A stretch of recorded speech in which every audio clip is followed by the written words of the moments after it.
будет ли удачным этот обмен с гуманитарной точки зрения, вернутся ли хотя бы часть наших политзаключенных?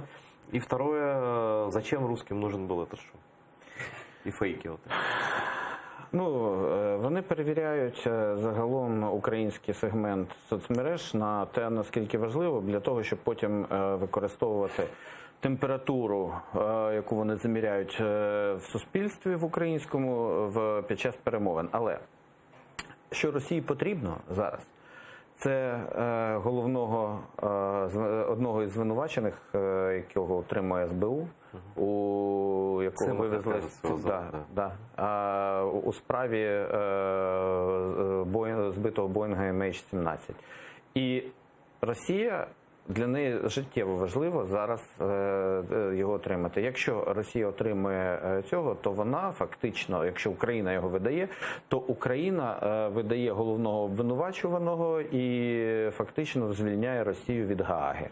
І втрачає напряму повністю, ми втрачаємо, нас можуть навіть викинути Україну можуть викинути із слідчої групи,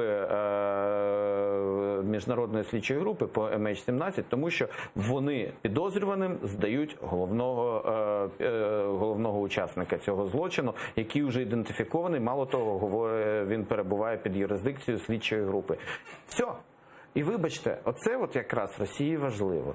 І в даному разі, якщо стежте, якщо це відбудеться, якщо його видадуть Російській Федерації, то це означає, що українське керівництво готово на такі поступки Росії, які можуть коштувати нам в майбутньому суверенітету. І значить, угода з Путіним найближчим часом, протягом цих півроку, є великою реальністю і великою загрозою для суверенітету України.